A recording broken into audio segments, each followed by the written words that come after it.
Scripture to consider before the news.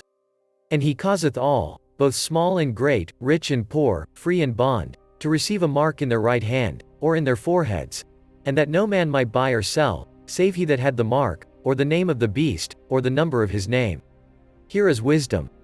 Let him that hath understanding count the number of the beast, for it is the number of a man, and his number is 666. The he that will cause all the world to receive the mark of the beast is the final pope, who is the false prophet. He will aid the first beast of Revelation chapter 13 into the kingdom of the beast, which will have a one-world currency in the right hand or forehead to buy or sell, a one-world government and one-world religion that worships him as God. That is the New World Order. We are continuing to see the digital currency craze because we are coming to the final 70th week started by the Prince and Beast, which after 42 months of confirming the covenant with many including Israel will conclude with the mark of the beast after the beast is slain of a sword and yet lives. Now unto the news. Crypto captures the Mideast market. Blockchain-based currencies are making inroads in the Middle East, with Dubai's first-of-its-kind crypto listing and the Bank of Israel's trial of a digital shekel. The Bitcoin fund, that invests in long-term holdings of the cryptocurrency and was the first of its type to be listed on a major exchange, expanded to Nasdaq Dubai last week to ensure trading to all hours around the globe. In Israel, where a recent central bank study concluded a digital currency could have a positive impact on the economy, Ethereum was picked for a trial of the payment system. There was a word of caution, however. Qatar's Chief Investment Authority Chief Executive Officer Mansour bin Ibrahim Al Mahmoud told Bloomberg's Qatar Economic Forum that cryptocurrencies need a bit of maturity before we make our view about investing.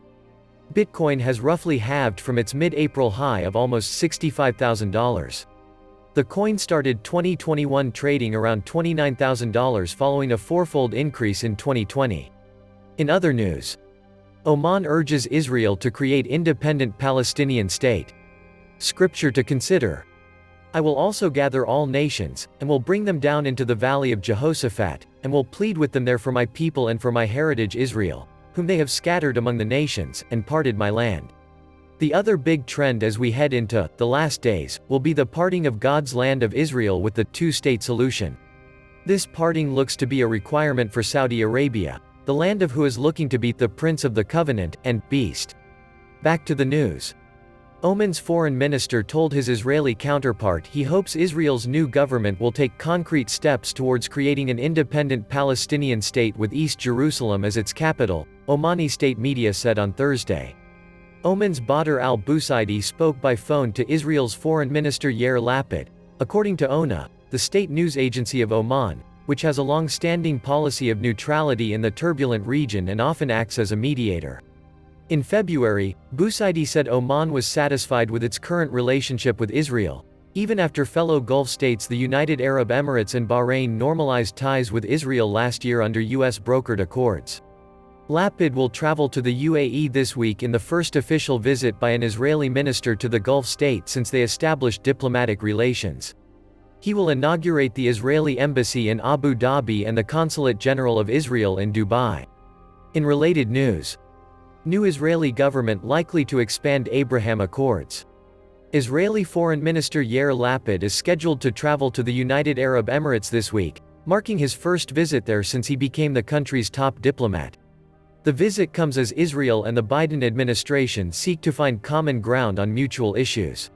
While both have expressed a desire to expand the Abraham Accords, key differences are likely to remain on issues such as the Palestinians and Iran.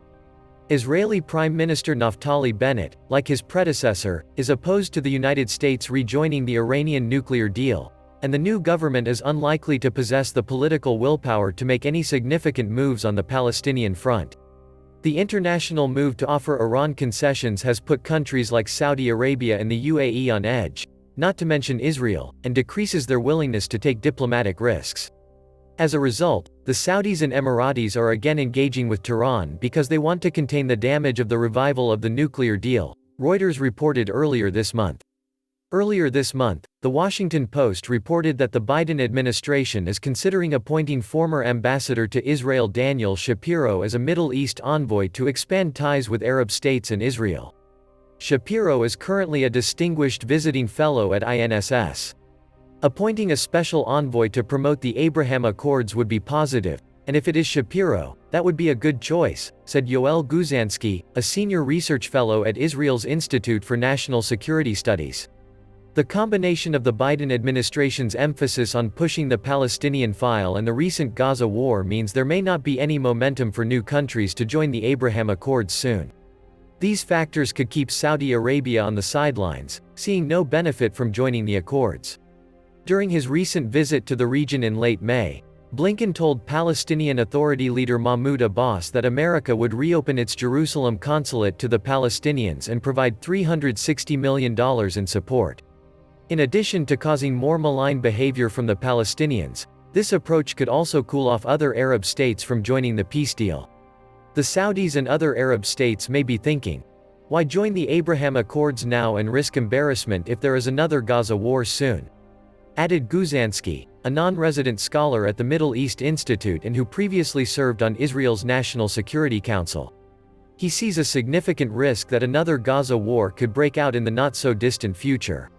Regarding the Abraham Accords, nobody knows what these deals entail in their entirety, he said, though added that these agreements passed their first test with the Gaza war as none of these countries cancelled the deal or withdrew their ambassadors, but only voiced rhetorical concern.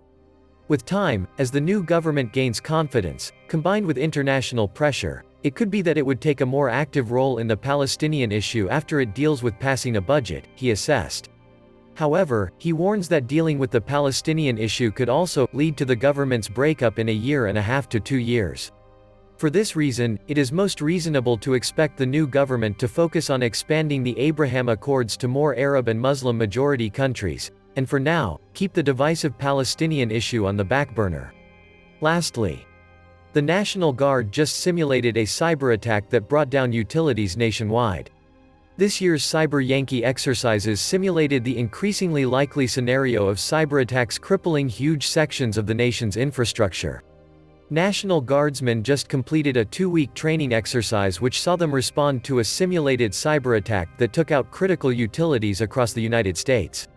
The exercises have become an annual event, but this year took on even more significance after coming on the heels of several major ransomware and cyber attacks that crippled large parts of American infrastructure in recent months.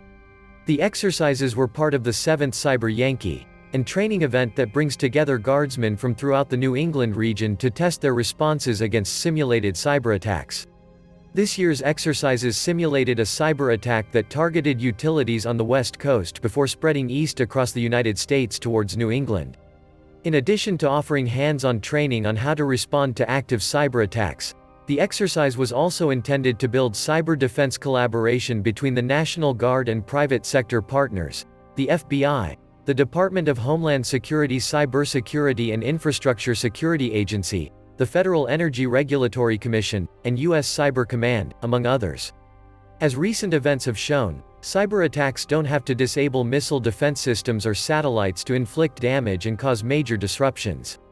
Cyber attacks on private companies like Colonial Pipeline can do just as much harm by interrupting fuel supply operations, while a ransomware attack on a commercial electrical utility companies could no doubt cause massive damage as the basic sustainment and public safety systems the nation depends upon daily go dark. We can likely expect exercises like Cyber Yankee to ramp up and become more complex as the cyber threat continues to proliferate and the U.S. government finds more ways to mitigate and defend against it. We here at the Watchman report notice that every time there is a simulation by a government agency, it tends to come to pass in real time shortly after. Get ready for the power grid going out. Are you prepared? Comment below on how you are preparing for when the shit goes down. Scripture to consider for your eternal soul. And whosoever was not found written in the book of life was cast into the lake of fire. Can you prove all things like your name in the book of life by the book alone? Beingjustified.com can help you while in the land of the living.